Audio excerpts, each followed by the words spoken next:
안녕하세요. 이제 막 돌싱이 된 40대 초반의 여성입니다. 어쩌다 보니 결혼도 하고 이혼도 하게 되었지만 사실 저는 비혼주의자였습니다. 제가 어릴 때 엄마는 시할머니와 고모들한테 시집살이를 호되게 당하셨어요. 아버지는 엄마의 고통을 알아주기는커녕 고모들을 두둔하고 할머니의 편에서 오히려 더 구박하시기만 했습니다. 어린 제가 보았을 때 우리 집에서 엄마의 편이 되어주는 어른은 한 명도 없더라고요. 마음 뚫 곳 없고 누구에게 속 시원히 말도 못하고 매일 밤 남몰래 눈물을 흘리시는 엄마의 모습을 보며 저는 절대 결혼은 하지 말아야겠다고 다짐했답니다. 결혼에 대한 환상이 없어서인지 이성에 관심도 없었어요. 그래서 친구들이 멋진 선배를 쫓아다니거나 연예인을 좋아할 때 저는 문제집을 한 번 더 풀었고 책을 한 글자라도 더 봤어요. 공부만이 내가 행복해지는 길이라는 생각으로 죽자 사자 공부를 한 결과 이름만 들으면 알만한 수도권 치대를 입학하고 좋은 성적으로 졸업했습니다. 그 후 선배가 운영하는 치과에서 페이 닥터로 몇 년을 근무하다가 부모님께 도움을 받아 30살에 제 이름을 걸고 저의 치과를 개업하게 되었어요. 처음에는 사람들이 많이 찾아오지 않았지만 양심적으로 운영하고 겁 많은 아이들도 편하게 진료를 받을 수 있도록 환경을 마련해주니 점점 입소문이 나기 시작하여 개원한 지 1년 만에 부모님께 빌린 돈을 갚고 서울의 투룸 아파트를 얻을 정도의 순이익이 나왔답니다. 고등학교 동창들은 회사도 구하지 못해 힘들어하는데 저는 치과가 잘 되어 돈도 벌고 서울에 저의 집도 생기니 일하는 것이 너무 재미있더라고요. 31살부터 35살까지 일에 미쳐서 살았다고 해도 과언이 아닐 정도로 일에만 푹 빠져 살았습니다. 제가 35살이던 해의 12월 한 해를 마감하며 같이 일하는 직원들과 함께 회식을 하게 되었어요. 오랜만에 맛있는 음식도 먹고 술도 마시며 이런저런 이야기를 하는데 우리 테이블로 어떤 남성분이 오시더라고요. 알고 보니 저보다 2살 어린 직원인 이지 씨의 대학교 선배였고 이분도 회사에서 다 같이 회식을 왔다고 하였습니다. 그분은 우리 지희 잘 부탁드린다며 제게 인사한 후 자신의 자리로 돌아갔어요. 그리고 다음날 제가 출근하자마자 지희 씨가 제게 다가왔습니다. 어제 만난 선배가 저를 소개해달라고 했다며 한번 만나볼 의향이 있냐고 묻더라고요.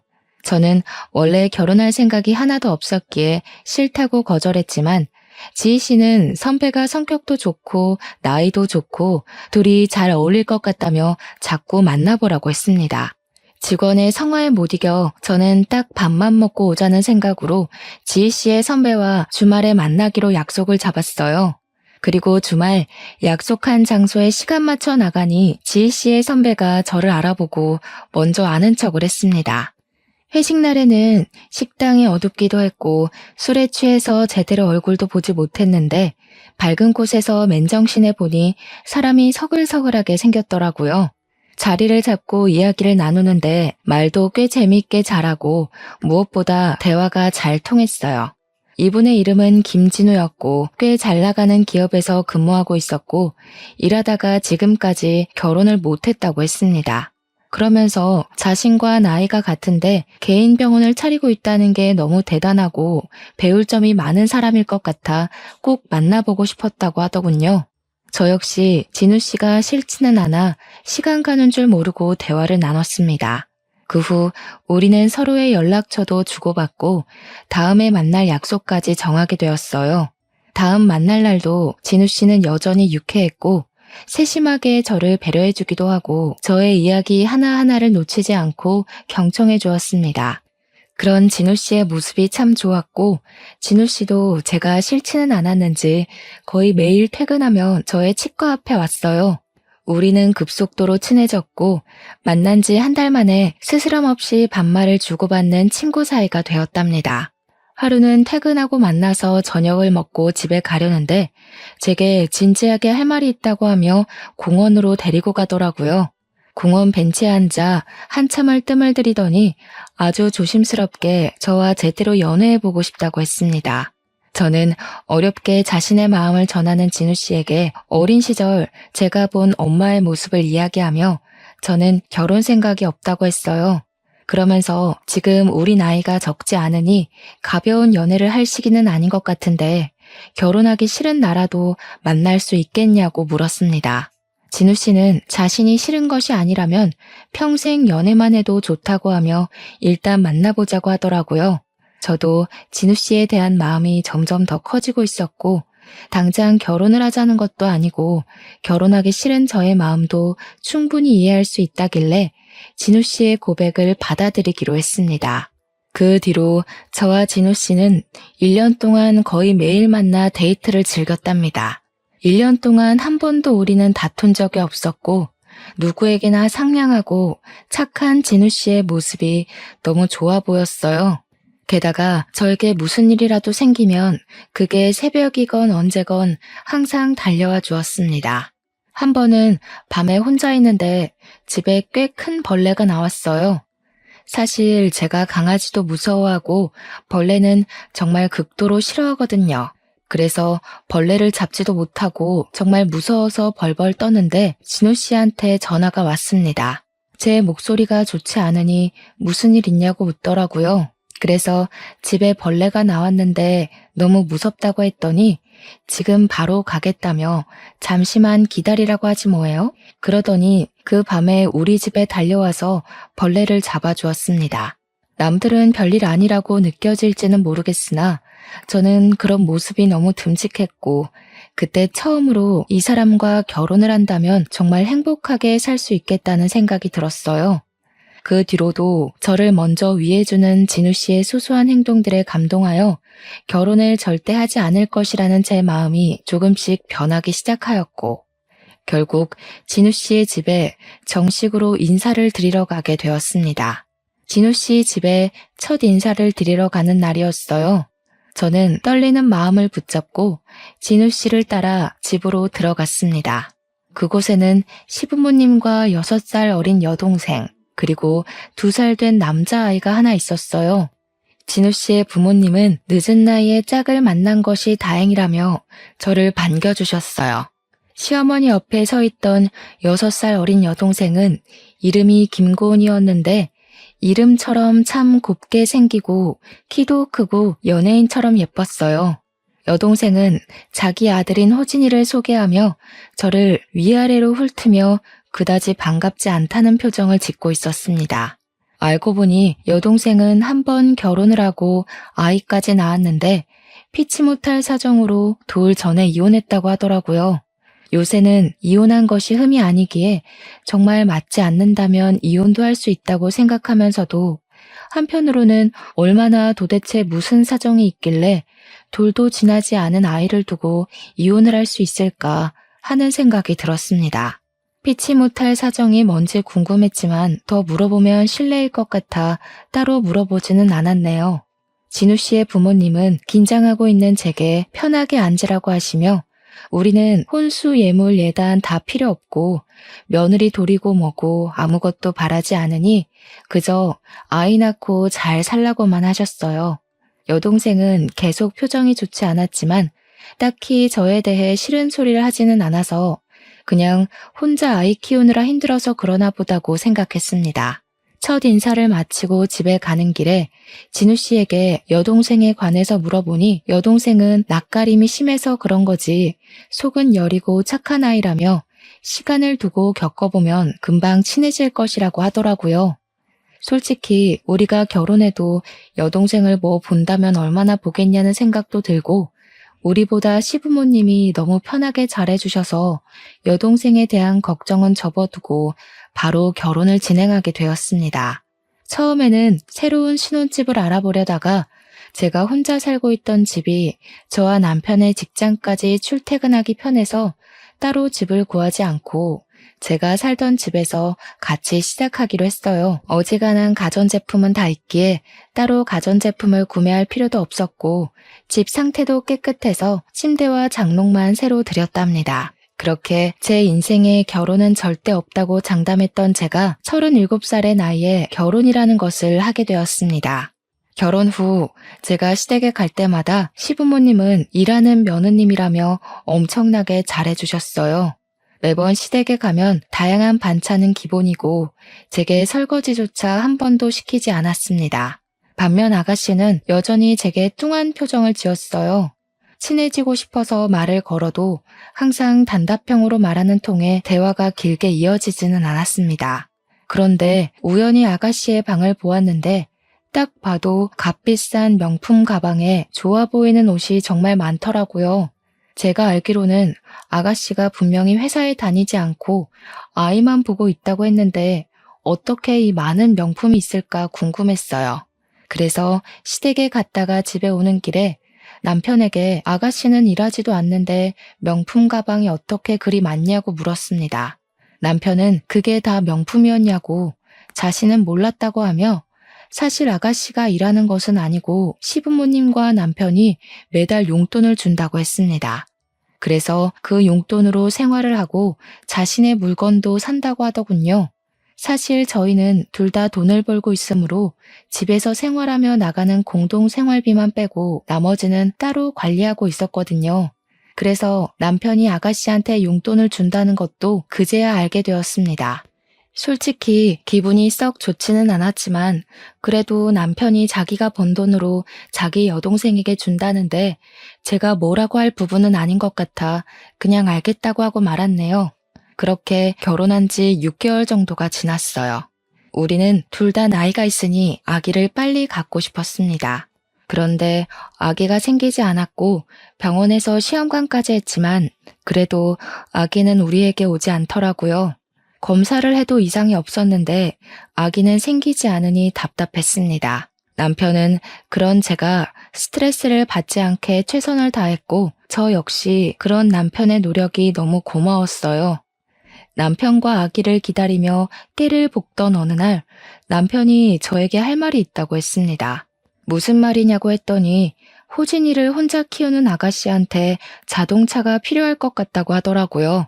그래서 제가 아가씨가 자동차가 필요하면 아가씨 돈으로 사면 되지 그거를 왜 나한테 말하냐고 했어요.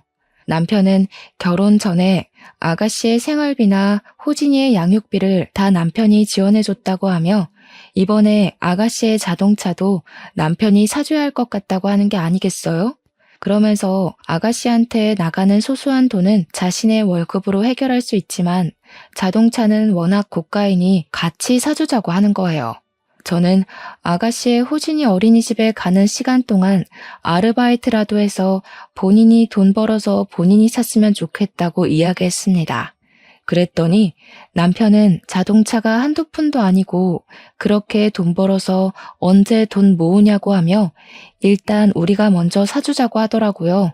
제가 왜 그렇게까지 아가씨를 도와야 하는지 모르겠다고 했더니 아가씨 어릴 때 잔병치레가 심해서 병원에 입원했던 시간이 너무 많았고 그래서 공부는커녕 제대로 된 스펙도 쌓지 못했다며 여동생만 보면 안쓰럽다고 도와주자고 했습니다. 하지만 저는 남편과 생각이 달랐어요.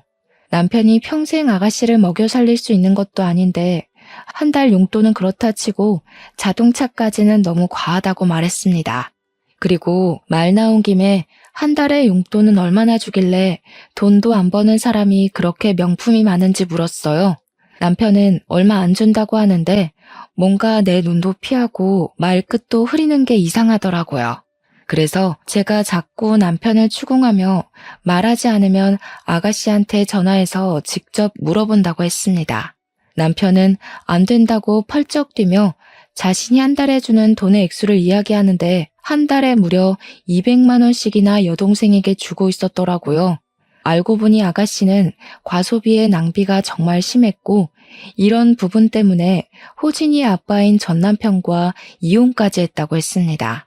그런데 이혼하고 나서도 여전히 명품을 사는 버릇을 버리지 못해 많은 돈을 제 남편과 부모님께 받으며 여전히 과소비에 사치하며 살고 있었어요. 그리고 남편은 그런 동생이 그저 안쓰러워서 한 달에 200만 원을 주고 우리 부부 공동 생활비 100만 원을 내고 얼마 되지 않은 남은 돈을 자신의 몫으로 사용하고 있었답니다.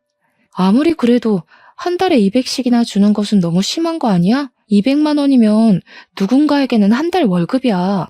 내가 동생이 많은 것도 아니고 딱 하나 있는데 오빠가 돼서 이 정도도 못 해주면 그게 무슨 가족이야. 게다가 지금 내 동생이 노는 것도 아니고 호진이 보고 있잖아.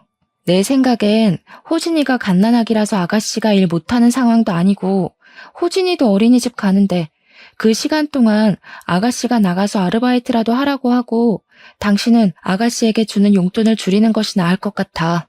안 그래도 호진이 키우느라 힘든데 굳이 그러고 싶지는 않아. 그리고 일도 한 번도 제대로 해본 적이 없어서 그렇게 하면 여동생 병원비가 더 많이 나올 거야. 그래도 아무 일도 하지 않고 200만 원이나 받는 건 좀 아니지. 그러니까 돈에 대한 개념이 없으니 명품을 쓸데없이 사는 거 아니겠어? 그게 다 낭비고 과소비야. 호진이도 있는데 이제는 그러면 안 되지. 그 용돈 좀 줄이고 우리의 미래를 위해 저축하자. 그래도 그동안 200만 원씩 줬는데 어떻게 단칼에 줄이냐? 진짜 인정머리 없다. 너 생각이 정 그렇다면 네가 번 돈으로 아가씨한테 돈을 200을 주든 300을 주든 내가 상관하지 않을게. 다만 공동 생활비를 못 낼 정도가 되거나 나에게 아가씨에 대한 어떤 지원을 바라지는 마. 그리고 아가씨한테 자동차를 사주는 것은 절대 안 돼. 이렇게 이 이야기는 마무리되었다고 생각하고 다음날 평소와 같이 남편은 남편 직장으로 저는 치과로 출근을 했습니다. 출근해서 일하다가 잠시 쉬는데 시어머니가 아가씨 자동차 한 대 뽑게 도와달라며 전화가 왔어요.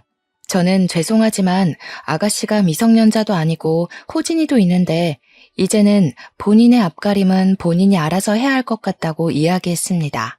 그랬더니 시어머니는 제 말에 버럭 화를 내시더라고요. 너는 잘 살면서 하나뿐인 네 신우인데 그런 신우한테 차 한 대 뽑아주지도 못하니? 넌 신우를 가족으로 생각은 하니? 막말로 너 동생이 만약에 이런 상황이라도 차 안 뽑아줄 거야? 제 동생이어도 이렇게 차를 뽑아주지는 못할 것 같네요. 차라리 일하라고 일자리를 소개해줄지언정 돈을 주며 차 뽑으라고 얘기하지는 못할 것 같아요.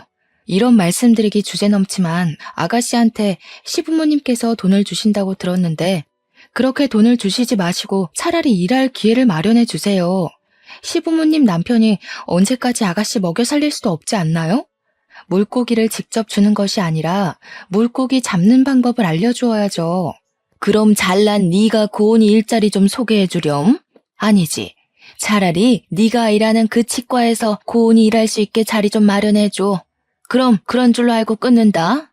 시어머니는 본인이 하실 말씀만 하시고 전화를 뚝 끊어버렸습니다. 사실 이때 오래 근무했던 데스크 직원이 관둔다고 하는 바람에 직원 한 분을 급히 구해야 하는 상황이기는 했지만 그렇다고 사회생활 경험이 전혀 없는 아가씨를 데스크 직원으로 채용할 수는 없잖아요. 그래서 어머니의 말씀은 깊이 생각하지 않고 그냥 경력직 직원을 새로 구하기로 했습니다. 그런데 다음날 출근했는데 아가씨가 치과에 있는 거 아니겠어요? 엄마한테 들었다며 여기서 오늘부터 일하라고 했다는 거예요. 관둔다는 직원도 드디어 인수인계하고 나갈 수 있냐며 좋아하고 다른 직원들도 다들 반기는 분위기길래 어쩔 수 없이 아가씨를 채용했습니다. 아가씨가 출근한 지 2주일 정도가 지났어요. 제 걱정과는 달리 생각보다 일을 잘하고 직원들과도 잘 지내 보였습니다. 하루는 치과 모든 업무를 마치고 정리하는데 아가씨가 출퇴근하기 너무 힘들다며 우리 집에서 살겠다고 하더라고요. 작은 방 하나가 빈 방이기는 했지만 그래도 아가씨와 같이 살고 싶지는 않았습니다. 그래서 고민 좀 해봐야겠다고 했는데 아가씨가 그 자리에서 남편에게 바로 전화하더라고요. 남편과 아가씨가 통화하더니 저의 생각은 묻지도 않고 우리 집에서 살기로 했다며 바로 짐을 챙겨서 오겠다고 했습니다. 그럼 호진이는 어떻게 할 것이냐고 하니 어차피 호진이가 어린이집에 다니고 지금도 시어머니가 혼자 다 보셔서 자신이 우리 집에서 살아도 별 문제 없을 것이라고 하더라고요. 그래도 아이는 엄마와 함께 있는 것이 더 좋지 않겠느냐고 하니 뭘 자꾸 그리 남의 자식 걱정하냐며 도리어 화를 내는 게 아니겠어요? 그러면서 얼른 집에 가서 짐을 가지고 와서 우리 집으로 가겠다고 했습니다. 저는 퇴근을 하며 남편에게 전화해서 왜 아가씨를 우리 집에서 살자고 했냐고 뭐라고 했어요. 남편은 제 속도 모르고 고은이가 집이 구해질 때까지만 같이 살자는 것이 그렇게 어려운 일이냐며 저를 냉정한 사람 취급을 했습니다. 우리는 퇴근하고 집에 와서도 아가씨 때문에 계속 싸우고 있었어요. 그렇게 싸우는데 아가씨가 자신의 일주일 짐을 챙겨서 우리 집 문을 두드리더라고요. 이미 온 아가씨를 이 밤에 내보낼 수도 없어 어쩔 수 없이 작은 방을 내주었네요. 이렇게 아가씨와 남편, 나 셋이 불편한 동거가 시작되었습니다. 아가씨는 우리 집에서 정말 아무 일도 하지 않으려 했어요. 퇴근하고 집에 오면 솔직히 저도 너무 피곤한데 자신도 피곤하다며 저에게 밥을 맡겨놓은 사람처럼 밥을 달라고 했습니다. 처음에는 오랫동안 살 사람도 아니고 원래 먹던 저녁밥에 숟가락 하나 놓는 것이 먹으리 어렵나 싶어 밥을 차려줬는데 언제부턴가 당연히 제가 밥을 차리는 사람처럼 되어버리니 화가 나더라고요. 그래서 아가씨한테 본인 밥은 본인이 차려서 먹으라고 했더니 시어머니한테 바로 전화를 해서 제가 한 말을 그대로 전하는 거 있죠. 그리고 잠시 뒤에 시어머니한테 전화가 왔습니다. 너는 애한테 밥 한 번 주는 게 뭐 그리 어렵다고 그리 생색내니? 밥 좀 제대로 차려줘. 그리고 너 아침마다 우리 진우하고 고은이 굶기고 출근한다며? 아침에 밥을 든든히 먹어야 가서 일도 열심히 하지.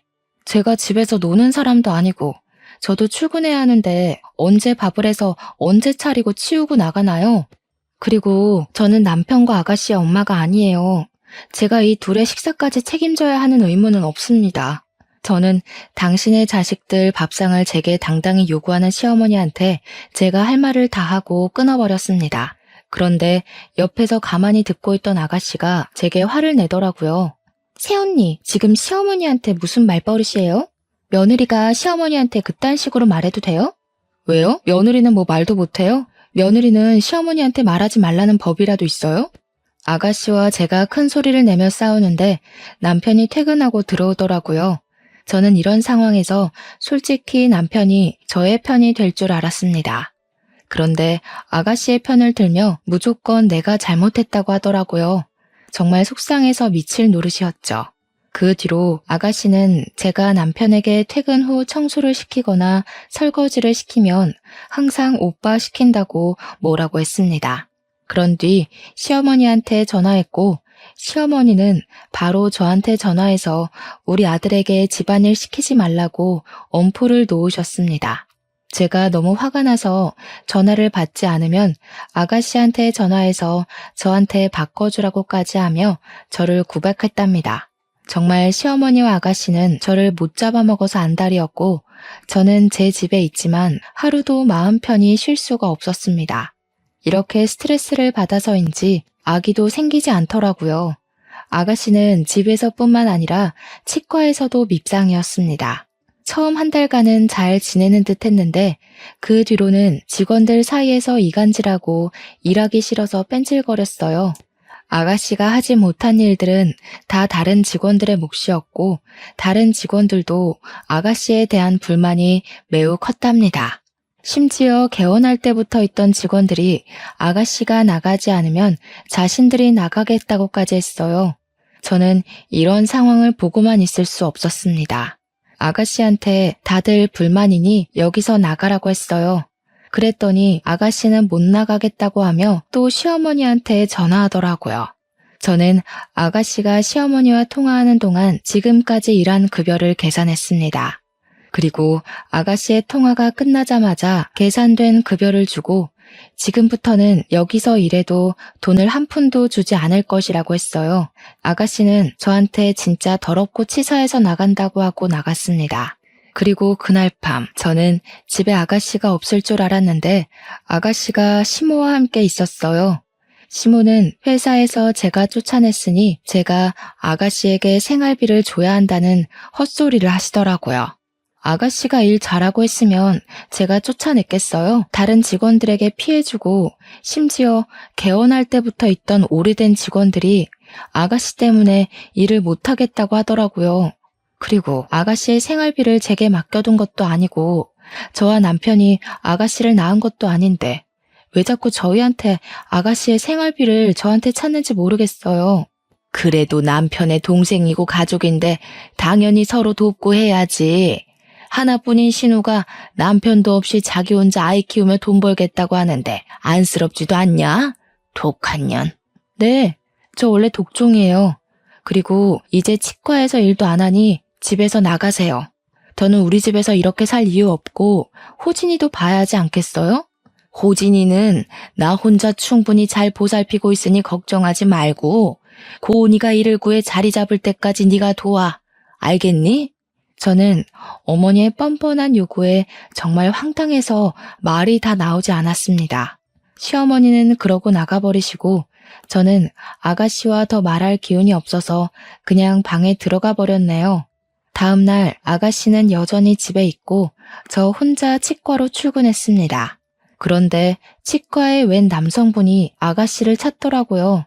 무슨 일이냐고 묻고 사연을 들어보니 정말 가관이었습니다. 아가씨는 치과에서 일하면서 이분을 몰래 만났던 거예요. 어차피 아가씨도 지금은 혼자이니 남자를 만나는 것 자체는 괜찮은데 문제는 이분한테 결혼할 것처럼 만나면서 1,000만 원을 빌렸대요. 그런데 어제부터 연락이 되지 않아 불안한 마음에 무턱대고 찾아왔다고 해요. 저는 이분께 혹시 아가씨가 결혼도 했었고 아이가 있는 건 아시냐고 물었습니다. 당연히 이분은 모르셨고 정말 아가씨와 결혼을 할 것으로 생각해서 1,000만 원이라는 거금을 빌려줬다고 하시더라고요. 저는 일단 우리 집 주소를 알려주고 집에 아가씨가 있으니 찾아가 보라고 했습니다. 그분은 제게 고맙다고 인사하며 바로 우리 집으로 가셨어요. 1시간 정도 후 아가씨한테 전화가 왔습니다. 자신이 돈을 갚으려고 했는데 왜 집을 알려줬냐고 하며 자신이 이 남자에게 무슨 일이라도 당했으면 어쩌려고 했냐며 뭐라고 하더라고요. 그러면서 이제 우리 집에서 나와 시댁으로 가겠다는 거예요. 저는 골칫덩어리였던 아가씨가 집에서 나간다고 하니 너무 좋았습니다. 오늘은 오랜만에 편하게 쉴 수 있겠다는 행복한 마음으로 열심히 일하고 퇴근했답니다. 퇴근하고 잠시 쉬고 있으니 남편이 집에 들어왔는데 저를 보자마자 화를 내더라고요. 고은이한테 다 들었어. 혹시라도 그 사람이 나쁜 마음 먹고 고은이를 협박이라도 했으면 어쩔 뻔했어? 진짜 대단한 남매다. 어떻게 아가씨가 결혼할 것처럼 사기를 치고 돈까지 빌리는 잘못을 저질렀는데 아가씨를 두두네? 아가씨의 죄를 덮어주는 건 아가씨를 위한 길이 아니라 망치는 길이야. 그리고 이제 아가씨가 미성년자도 아닌 성인인데 본인이 알아서 살 수 있게 좀 둬. 그날 남편과 저는 대판 싸웠고 그 뒤로 일주일간 말도 하지 않았습니다. 그렇게 일주일이 흘렀어요. 저번에 왔던 남성분이 또 와서는 돈을 분명히 일주일 내로 갚겠다고 했는데 갚지 않고 연락이 되지 않는다고 했습니다. 저는 이번엔 시댁 주소를 알려줬어요. 그분은 바로 시댁을 향했고 2시간 정도 후에 시어머니한테 전화가 왔습니다. 제가 전화를 받자마자 어떻게 우리 집을 알려줄 생각을 하냐며 소리를 고래고래 지르시더라고요. 남의 돈을 빌렸으면 갚는 것이 당연한 거예요. 오죽 답답하면 그분이 저한테 2번이나 찾아와서 연락할 방법을 알려달라고 했겠어요. 어머니, 그리고 이거는 엄연히 아가씨의 잘못이에요. 덮어준다고 다 해결될 일이 아니라고요. 어디서 며느리 따위가 시모한테 이래라 저래라야? 지금 그래서 네가 잘했다는 거야? 반성의 기미는 하나도 없고 그깟 1,000만 원 해봤자 얼마나 한다고. 너는 그리고 새언니가 돼서 그 1,000만 원 갚아주지도 못하니? 그깟 1,000만 원이요? 제가 1,000만 원을 갚을 수 있는 능력이 된다 해도 그 돈을 제가 왜 대신 갚아야 하나요? 아가씨는 어머니의 딸이지 제 딸이 아닙니다. 자꾸 착각하시는 것 같아요. 저 이제 환자분 오셔서 끊습니다. 시어머니는 이날 이후로 제게 연락을 하시지 않았고 저는 아주 편했습니다. 하지만 남편은 꾸준히 연락도 하고 여전히 아가씨한테 돈도 보내주는 것 같았어요. 그래도 부부 공동 생활비는 꾸준히 냈기에 그냥 그러려니 했습니다. 그렇게 몇 개월이 지났어요. 남편이 아가씨에게 결혼할 남자가 생겼는데 직업이 변호사래요. 그런데 남편이 호진이를 우리의 아이로 하자고 하는 거예요. 저는 그게 무슨 소리냐고 했더니 사실 결혼할 사람한테 아가씨가 이미 한 번 결혼도 했고 호진이의 존재를 처음에 이야기하지 않았대요. 지금 잘 되는 마당에 아이가 있다고 하면 결혼을 취소할 것 같다면서 마침 우리는 아이도 없고 능력도 되니 호진이를 우리 아이처럼 키우자는 게 아니겠어요? 나는 내 아이를 바란 거지 아무 아이나 바라는 게 아니야. 그리고 이건 사기 결혼이야. 절대 못해. 아무 아이라니? 내 동생 아이가 아무 아이야? 어차피 핏줄도 섞여 있는데 그게 왜 안 될 일이야? 그냥 좀 따지지 말고 그냥 하라는 대로 하면 안 돼? 그럼 아가씨가 사기 결혼을 한다는데 오빠라는 사람이 그냥 가만히 보고 있겠다는 거야? 이거 지금 나만 이해 안 되는 거니? 옛날엔 다들 이러고도 잘만 살았어. 그냥 하자는 대로 해. 이번 주 상견례 때 호진이를 우리 아들로 이야기할 거니까 그렇게 알고 있어. 상견례 자리에서 입도 뻥긋거리지 마. 그럼 바로 이혼이야. 그래. 안 그래도 예전부터 아가씨 때문에 정말 힘들었는데 차라리 갈라서자. 아이도 없고 같이 산 날도 얼마 되지 않으니 충분히 가능하겠네. 이혼해. 저와 남편은 이혼까지 언급하며 싸우고 팽팽한 의견 대립을 마무리 짓지 못한 채 싸움이 끝났습니다. 다음 날 퇴근 후 저는 정말 이혼 서류를 작성해서 남편을 기다렸어요. 남편은 이혼 서류를 보며 어제 한번 그렇게 싸운 것 가지고 무슨 이혼 서류까지 내미냐며 이혼을 못하겠다고 하더라고요. 그러면서 그냥 방으로 들어가는데 저는 이미 남편에 대한 신뢰를 잃어서 더는 남편과 함께 살 마음이 없었습니다. 그래서 이혼 전문 변호사를 찾아 알아보고 이혼 상담 예약을 잡았어요. 상담을 해보니 남편이 합의를 해주지 않는다면 이혼 소송까지 가도 불리할 수 있다면서 확실히 제가 시어머니와 시누이한테 당했고 남편은 가만히 있던 증거를 잡아야 한다고 했습니다. 일단 이제부턴 시어머니와 시누이의 모든 말을 녹음해야겠다고 생각했네요.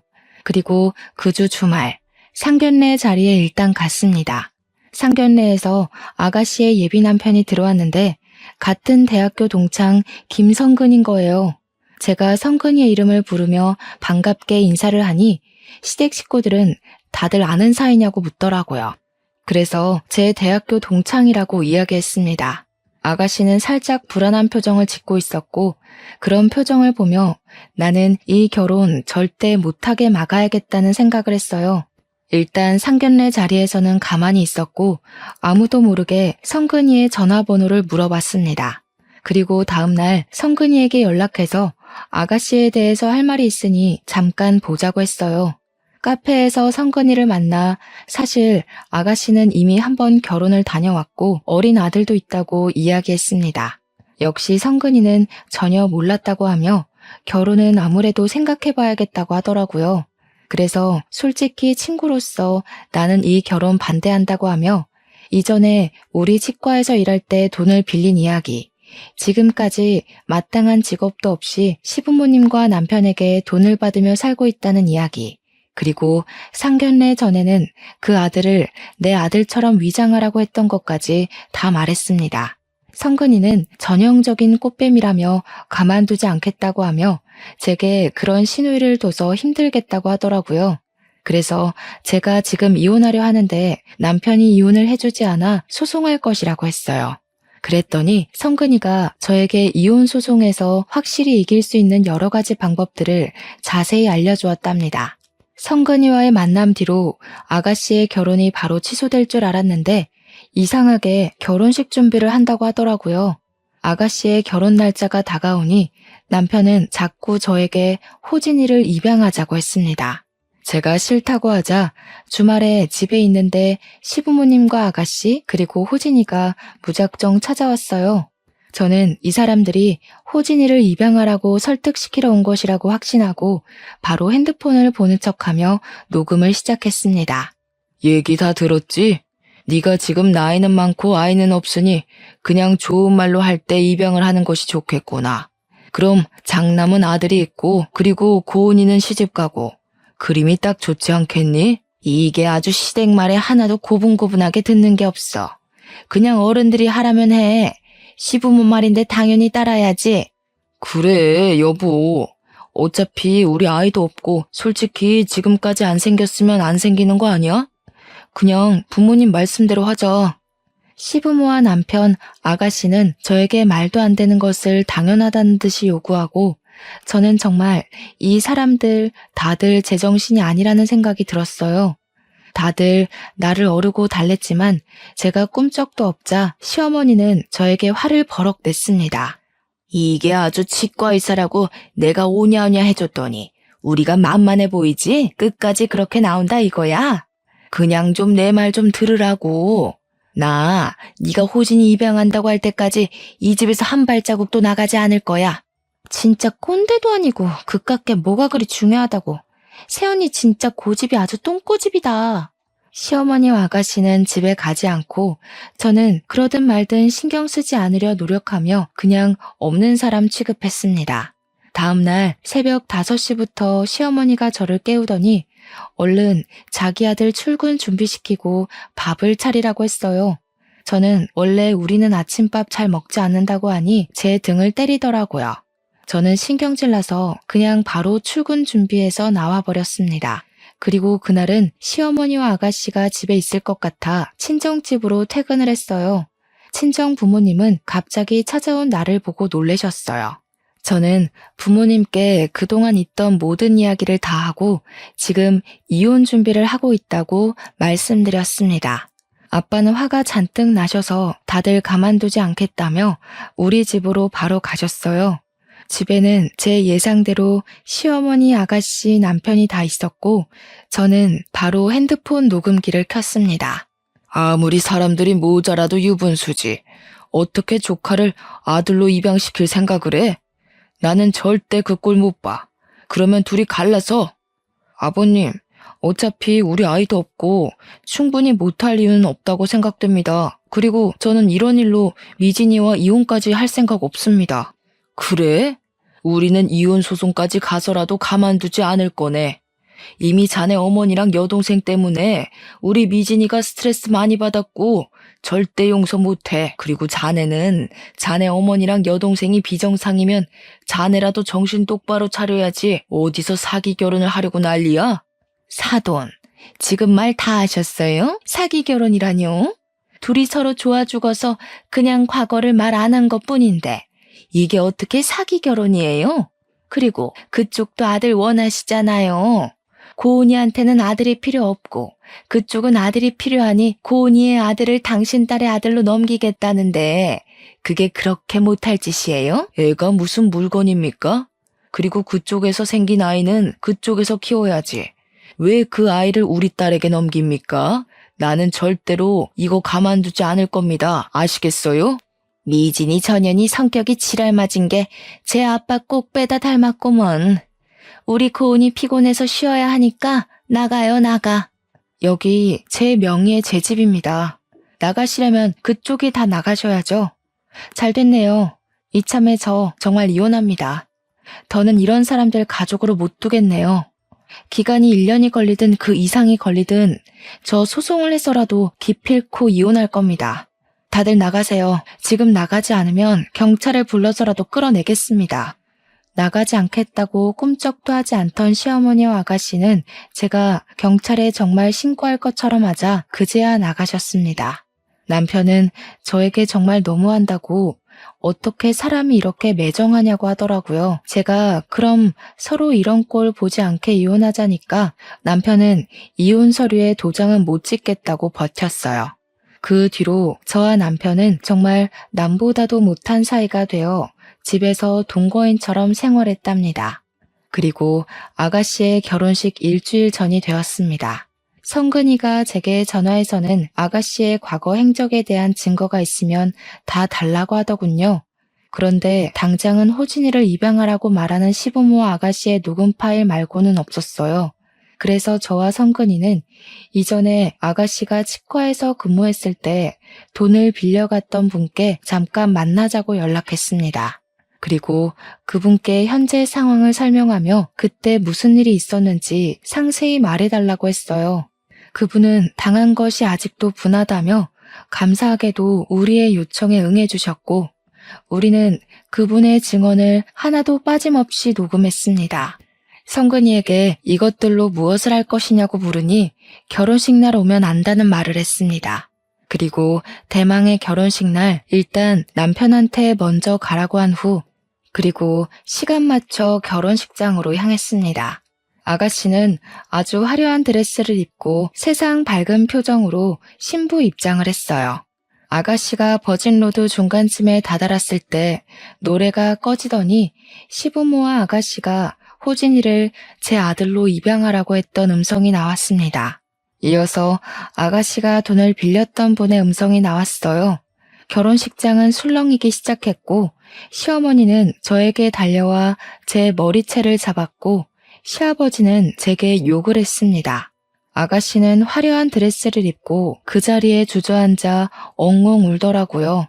결국 아가씨의 결혼식은 욕설과 대성통곡으로 마쳐졌습니다. 그리고 그날 밤 저는 저의 집으로 먼저 갔고 남편은 시댁에 시부모님과 아가씨를 모셔다 드리고 들어오려고 했어요. 하지만 제가 결혼식 전에 비밀번호를 받고 나서 남편이 들어오지 못했습니다. 저는 남편의 모든 짐을 다 싸서 집 밖으로 던져버리며 여기는 내 집이니까 나가라고 했어요. 남편은 한동안 난리를 치다가 시댁으로 가버리더라고요. 저는 그동안 모은 증거들 그리고 하객들이 찍은 제 머리채 잡힌 영상까지 모두 다 들고 이혼 전문 변호사를 찾아가서 이혼 소송을 했어요. 처음에는 이혼을 안 해준다고 난리치던 남편도 결국 합의 이혼을 해주면서 저의 결혼 생활은 마침내 끝이 났습니다. 지금은 다시 치과 업무에 충실하며 저의 성공을 위해 열심히 달리고 있답니다. 이혼하고 나니 엄마가 참 외로웠을 것이라는 생각이 듭니다. 사실 저는 아이도 없고 저 혼자 먹고 살 능력이 돼서 남편이 시부모님과 아가씨의 호구짓을 참지 못하고 속 시원하게 이혼했지만 저희 엄마는 어린 제가 있었고 전업주부이시다 보니 혼자 살기엔 경제적으로 힘드셔서 한 맺힌 그 세월을 참고 사셨잖아요. 그동안 얼마나 엄마의 속이 문드러졌을지 생각만 해도 가슴이 아픕니다. 그래도 어머니는 제 앞에서 아버지나 친척들에 대한 나쁜 말 하나 하지 않으시고 저를 항상 사랑으로 대해주셨어요.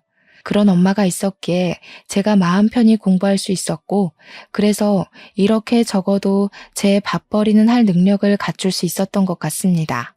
비록 결혼해서 행복하게 살며 손주를 안겨드리지 못했지만 앞으로 남은 생에는 우리 엄마가 저로 인해 웃을 수 있도록 평생 효도하며 살려고요. 지금까지 저의 길고 긴 사연 들어주셔서 감사합니다. 그리고 마지막으로 엄마 사랑합니다.